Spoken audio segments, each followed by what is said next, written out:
There is a specific kind of silence that only exists in the deep Appalachians. It is not the peaceful quiet of a library or the dead air of an empty house. It is AV, pressurized silence, the kind that feels like a hand clam over your mouth. If you have ever hiked alone in the dense backcountry, you know exactly what I am talking about. You stop moving to tire boot or check your compass, and the woods yawn just go quiet. They seem to hold their breath. The birds stop singing. The wind is down. The squirrels freeze agents to the bark. You get the distinct primal sensation that the forest has stopped its normal route and specifically to look out. Most people brush this off as paranoia. They loud nervously, make a loud noise to break the tension, and keep walking. But I am here to tell you that you do not brush it off. That silence is an alarm system. It means a predator is near. And sometimes the predator is not a bear or a mountain lion. Sometimes it is something that knows how to smile. I am the mysterious nomad, and welcome back to Grim Reality Logs. Today, I'm going to share a story that was sent to me by a land surveyor who worked at the Tennessee borderlands. He asked me to keep his anonymous not because he is afraid of legal trouble, but because he is afraid the talking with too lala might and it is.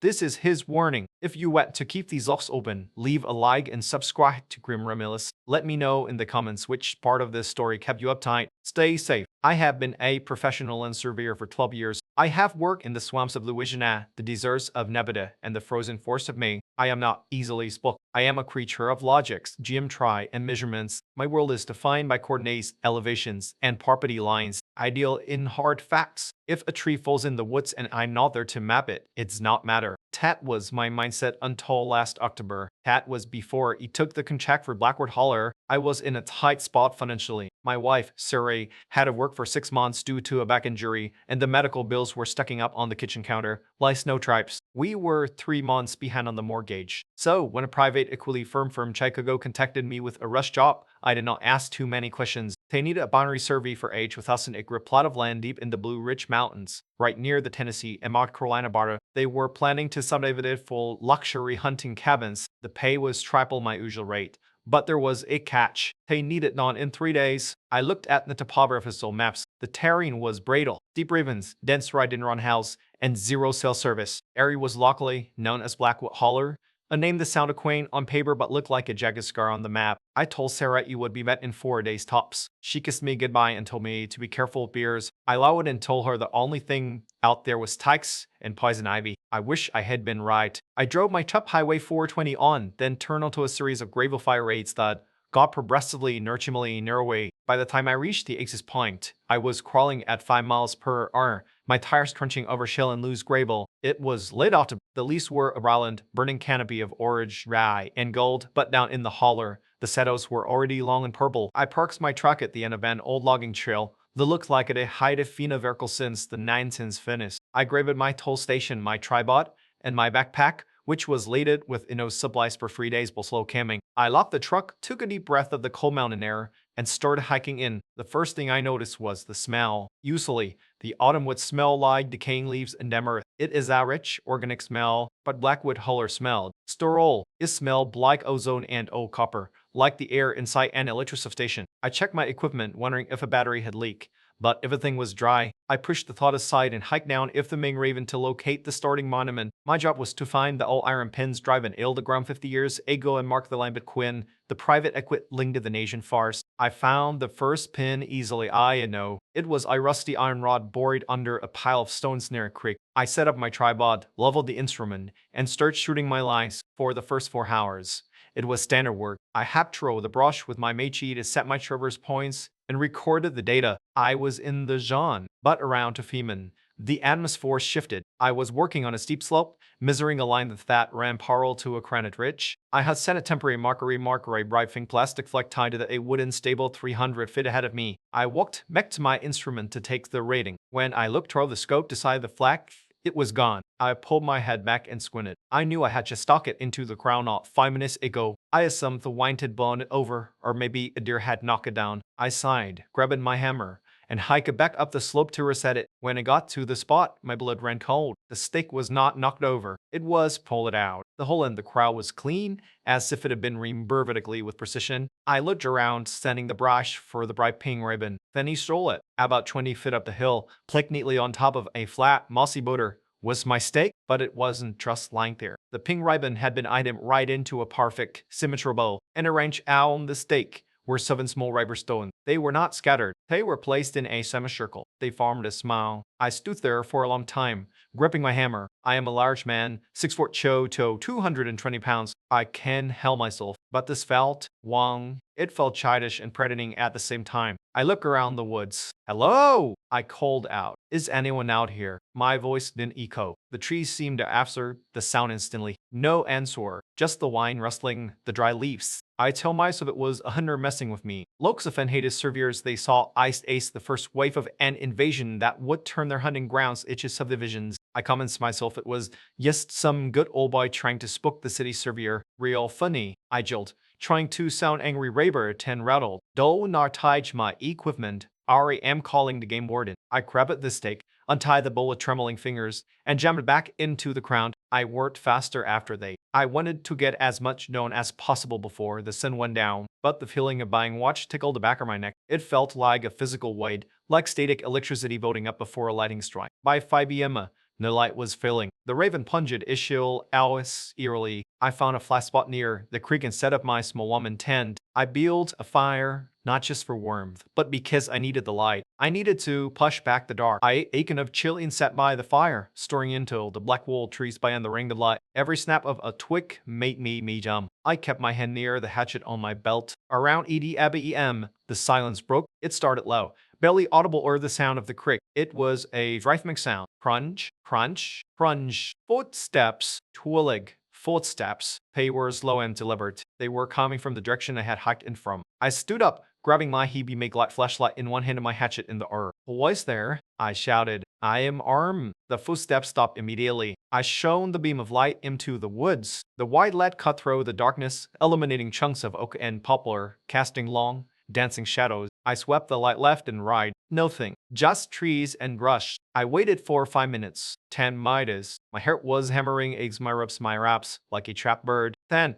from the darkness, distinctly and clearly, I heard a voice. It was a flat, monotone voice, devoid of any inflection. Real funny. Do not touch my equipment. It was my own voice. It was a perfect recording of what I had shouted hers earlier. It wasn't an echo. It was a playback, but it sounded wet. It sounded like it was being spoken through a throat filled with flight. Who are you? I yelled, my voice cracking this time. Silence. Then, the voice came aging, closer this time, maybe 50 yards out. Real funny. Real funny. Funny. And a sound that made my knees unlock. A giggling. But it was a wen giggle. It was a ribbit, high-pitched chittering sound like a hyena trying to imitate a child. Hee. I scrambled backward and kicked it dirt over my fire, extinguishing it instantly. It was a primitive instinct. If it can see it, I didn't want it to see me. I dove into my tent and zipped it shut, clutching the hatchet to my chest. I know how spit this sounds. A thin layer of nylon won't protect you from anything, but I needed a bearer. I lay there in the absolute dark, listening. The footsteps started a crunch, crunch. They circled the campsite. They were heavy. Waiter rat was it was Mick. It walked around my tent 3 times. I held my breath until my lungs burned. Then, the footsteps stopped right by my head. I could feel the heat radiating through the tent wall. Something was standing inches from me. I heard a slow, wet inhalation. It was sniffing the tent. A finger what felt like a finger traced a line down the fabric of the tent, right along the curve of my spine. It pressed hard enough to stretch the nylon. Funny, the voice whispered right against my ear, separated only by the thin fabric. I did not sleep that night. I lay frozen, my eyes wide open in the dark, praying for the sun. I waited for the attics. I waited for the tent to be ripped open, but it never happened. Eventually, the presence moved away, fading back into the deep woods. When the gray light of dark file filtered through the trees, I unzipped the tent. I was exhausted, dehydrated, and terrified. I crawled out, looking around the campsites. Everything seemed normal. The ashes of my fire were cold. My deck was where I left it. But then I looked at the creek bed. In the mud, right next to where my tent had been pitched, were footprints. But they were not footprints. They looked like human feet. But they were impossibly long. The toes were stretched out almost like finger. And in the center of the clearing, Arrington with meticulous care using the white ash from my fire. Wait, a fight on the ground. Agent, smiling fate. I should have fight up and left right 10. I should have run back to the truck and never looked back. But I had $2,000 on the line, and I told myself in the daylight, things were different. I tell myself I was a grown man and I wouldn't be chased up by a prankster. Tat was the worst mistake of my life. I packed my cam, refusing to look at the ash drawing, and moved to Bur of the horror for day. Day 2 was a distant NEU madness. I tried to focus on the GM try, on the math of the survey, but the woods would not let me. The silence was heavier today. It felt pressurized, like the air inside a submarine. Every time I looked through the lens of my tool station, I expected to see the face in the crosshairs. But for the first few hours, there was nothing, just the trees, the rocks, and the crowing sensation that I was the punchline to a joke I did not understand. Around noon, I reached a section of the property that was chock with mountain laurel. It is dense, was the shrub that forms impenetrable walls. You have to crawl through it sometimes. I was hacking a line of sight with my machete, swooting through my shirt. When he heard it, got up, moved left. Good. I froze. My machete stopped mid-swing. That was my voice. It was the exact phrase I had to myself yesterday while ashing the prison pole. But it was not coming from a recording device. It was coming from the canopy. It was coming from high up in an ancient oak tree, 50 arcs to my right. I slowly turned my head, scanning the branches. Rod up, the voice repeated. It sounded like a parrot mimicking human speech, but deep and resonant. The cadence was wrong. It was too fast, skipping the pace between words. Who was up there? I yelled, gripping the Mitchell until my knuckles turned white. The voice stopped instantly. 10. A new sound, the sound of heavy branches snapping. Something big was moving through the treetops, jumping from limb to limb with the agility of a squirrel but the weight of a man. I saw the leaves shaking violently high above, checking the movement as it circled me. It was fast. Too fast. I abandoned that line. I grabbed my tripod and sprang into a clearing. Needing open space, I needed to see what was coming. I ran until my limbs burned, coming to a halt near a dry creek bed. I was panting, my heart rattling against my ribs. I looked down at my feet and saw something that made me gag. Lying in the center of the creek bed was a white-tailed buck. It was fresh, maybe differ on the anhar, but it had not been killed by a predator. Here were no bite marks, no claw marks. The deer had been surgically altered. Its legs were broken and twisted backward, tied over with those lines in a complex tie. But the face was the worst part. The skin around the deer's mouth had been sliced open with razor-sharp precision and pulled back, pinned in place with long thorns to expose the teeth and gems. The dead animal was frozen in a wide grin. I stared at it, my brain refusing to process the cruelty. This was not nature. This was art. Sick, twisted art. And then I realized the deer was facing me. I hadn't been placed there, waiting for me to run into this clearing. I checked the sun. It was dropping fast. The valley walls were steep, cutting off the light hours before true sunset. I knew I could not stay in a tent tonight. A tent was DOS plastic bag waiting to be opened. I remember seeing an old structure on the satellite map, a dilapidated hunting cabin about a mile east near the ridge line. I left my heavy equipment right there in the creek bed. I did not care about the $3,000 instrument anymore. I just took my pack, my hatchet, and my flashlight, and I ran for the ridge. I reached the cabin just as the last of the light bite of the sky. It was a rotting wooden shack, barely 10 feet by 10 feet, with a rusted tin roof and a single door hanging on one hinge. But it was solid. I shoved the door open and swept the interior with my light, just rat droppings, and an old metal cot. I dragged the cot exits the door and jammed a piece of scrap wood under the handle to which it sat. I sat in the corner, weapon in hand, and waited. Nightfall like a hammer. The darkness was absolute. 4 hours, there was silence. 10, around 11 p.m., the mimicry started again, but this time, it was not my voice. It was the sound of a woman screaming. It was a high, blickering shriek that tore through the night air. It sounded like someone being murdered right outside the cabin wall. Help me, please. Oh God, help me. My blood ran cold. It sounded exactly like my wife, Sarah. I stood up, my hand shaking on the door latch. Every instant in my body screamed at me to open the door and help her. It was so convincing. The terror in the voice was palpable. Honey, Shara, I whispered, my voice trembling. The screaming stopped abruptly. 10, a low, guttural chuckle came from right outside the thin wooden wall. Honey, Sarah, honey, Sarah. The voice swapped,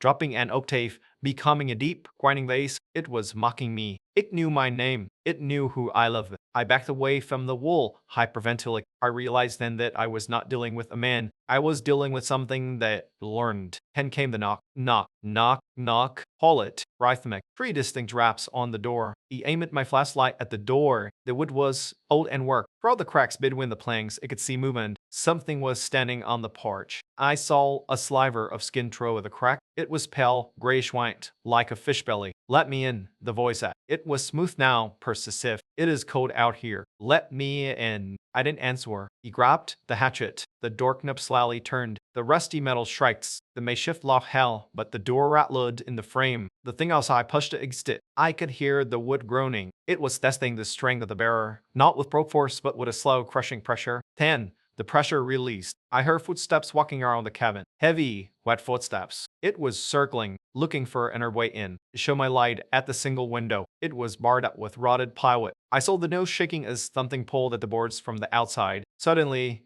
the pulling stopped. The silence returned. I sat there for what felt like an eternity, staring at the window. 10. Throw a note in the plywood. I saw it, and it was pressed against the hole, looking in, but it had no why. It was entirely black, shiny and wet, reflecting the beam of life like light, and below the eye, you could just see the corner of a mouth. It was smiling. The lips were popped so far I could see the gums. I see you, it whispered. The voice didn't come from outside. It sounded like it was inside my head. I screamed and threw my hatchet at the window. It smashed it of the plywood with a dull thud. The eye vanished. I heard the thing retreat, moving away from the cabin with that same high-pitched, chittering giggle. He. I spent the rest of the night huddled in the corner, clutching a piece of rusted rubber I had found on the floor, listening to the woods mocking me with the thousand my unterrified mind provide breathing. Day 3. The sun did not rise so much as the gray darkness simply fade ill a lighter shade of gray. I did not wait for full daylight. I kicked the wedge out from under the door handle and burst out of the cabin, half expecting to be tackled by the thing waiting on the porch, but the porch was empty. The woods were silent and oppressive. Heavy silence that felt like the air before a tornado. I looked at the ground around the cabin. The dirt was turned up deep. Frantic furrows encircled the structure. Like a large animal had paced back and forth all night. I made a decision right 10. To hell with the survey. To hell with the contract. To hell with the equipment. I left my $3,000 toll station standing in the woods. I left my tent. I left everything except my truck keys and the hatchet. I just wanted to live. I started hiking back toward the truck. I knew the rails. It was 3 miles of road trained up a raven and then onto the locking road. I moved fast, my boots sliding on the wet leaves. I did not run, not yet. I was trying to keep my breathing steady, trying to listen. I made about a mile without incident. I was starting to feel a glimmer of hope. Maybe it was gone. Maybe it was trial and I had left its zone. 10. I rounded a sharp bend in the trail where the path narrowed between a sheer rock face and a drop off into the creek, and there it was. It was standing directly in the middle of the trail, facing away from me. I skidded to a halt, my heart slamming aches, my ribs so hard it would crack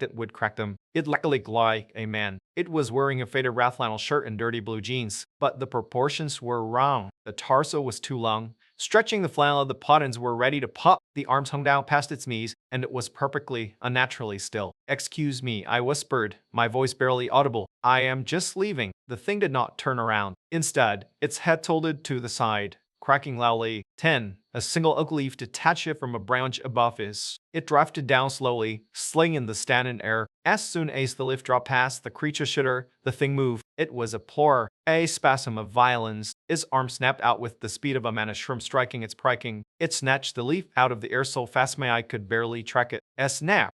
It returned to absolute stillness. I understood the rule instantly. It was a predator's instinct. It was triggered by rapid movement. If I ran, it would catch me before I made it 10 feet. If I panicked, I was dead. The creature slowly turned on. It not on its feet.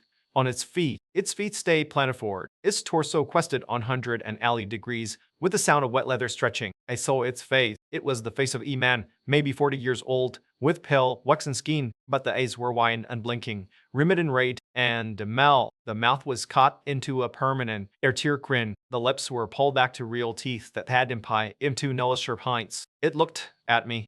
It tilted its head. "Henny, Sarah." It mimics. It was my voice might. It was late with a high, chittering giggle. He. I had to walk past it. There was no other way. The drop-up was too steep, and the cliff was too high. The trail was the only way out. I took a step, a slow, deliberate step. The creature's eyes locked onto my boot. Its muscles danced beneath the flannel. It was waiting for the twitch. It was waiting for the sprint. I took another step. I was 20 feet away. "Please," I whispered, "just let me go." The creature opened its mouth. A sound came out that made my blood freeze. It was the sound of a baby crying, a frantic newborn wail. Wah, wah, wah. It was trying to provoke a erection. It wanted me to flinch. It wanted me to run. I kept walking. My legs felt like they were made of lead. I was sweating so much my shirt was soaked, despite the cold mountain air. 15 feet. The smell hit me then. It smelled like raw sewage and ozone. It was a biological smell, but mixed with something chemical. 10 feet. The creature leaned forward. It was tall, maybe 7 feet if it stood up straight. It loomed over me. The crying sound stopped abruptly,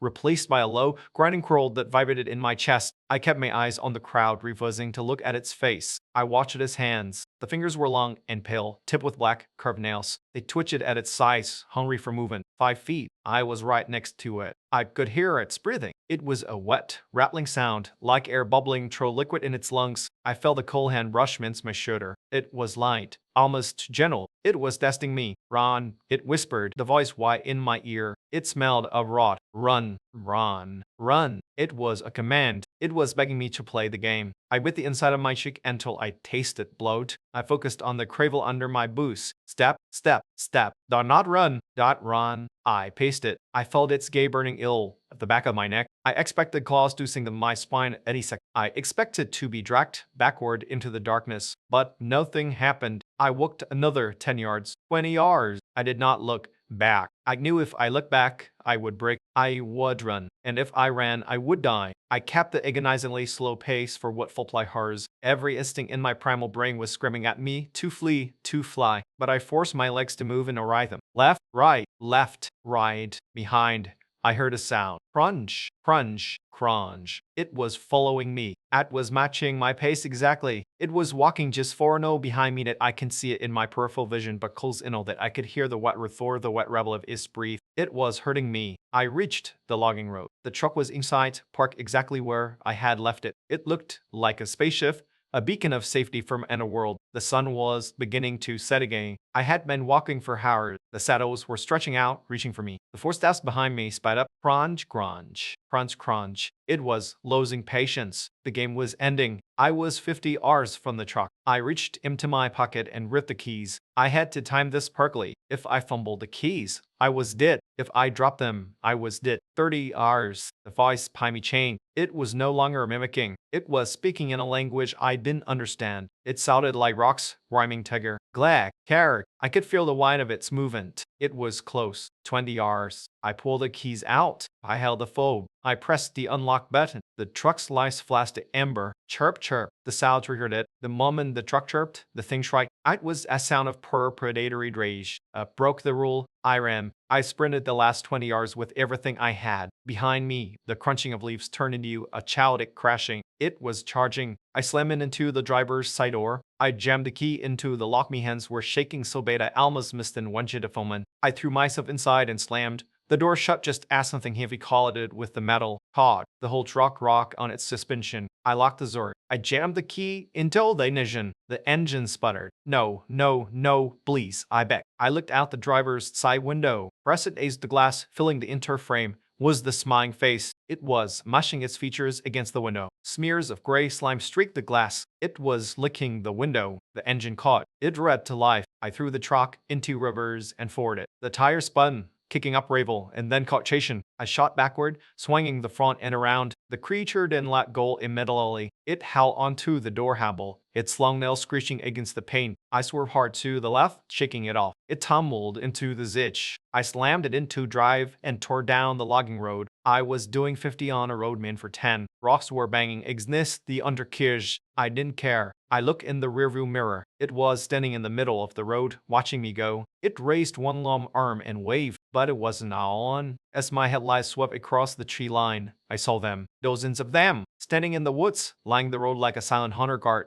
were figures. Some were small, some were tall. All of them were wearing mismatched, dirty clothes, and all of them were smiling. They had been watching me the whole time, the whole 3 days. They had just been letting the alpha play with his food. I drove until I hit the paved highway. I didn't stop until I was 2 counties away. I called my wife from a big A station, weeping uncontrollably. I told her I was coming home. I told her we were moving. I never went back for the equipment. The company sued me for breach of contract in the last year. I didn't fight it. I declared bankruptcy. It was a small price to pay. Way alive in the city now. See it all. Somewhere with concrete and streetlights and noise. I don't go hiking anymore. I don't go near the woods. But sometimes, when I'm on a crowded subway or walking down a busy street, I'll see someone, a stranger in a coat that doesn't fit quite right. He'll be standing perfectly still in the middle of the moving crowd, and as I pass them, they'll turn to look at me, and they'll smile. That is the end of the log from our anonymous surveyor. He sent me a photo of the coordinates where he left his equipment. I looked it up on satellite imagery. The area is dense forest, but if you zoom in closely on the clearing where he claims to have left his test,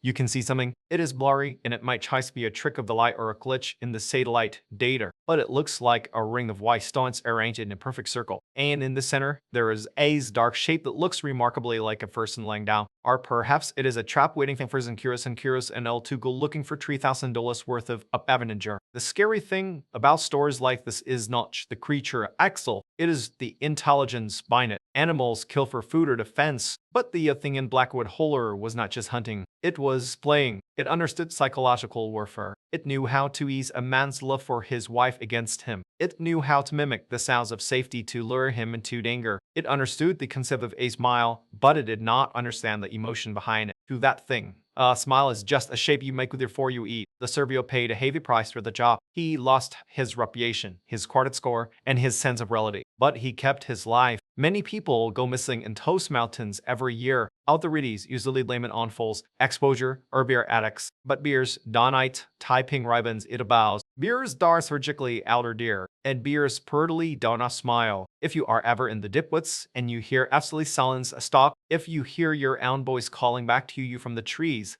do not answer. And if you see a figure standing still in the distance, grinning at you with too many teeth, remember the rule. Do not run. Walk away slowly and pray it just bored before you get to your car. If you want to keep these locks open, leave a like and subscribe to Grim Reality Locks. Let me know in the comments which story kept you up tonight. Stay safe.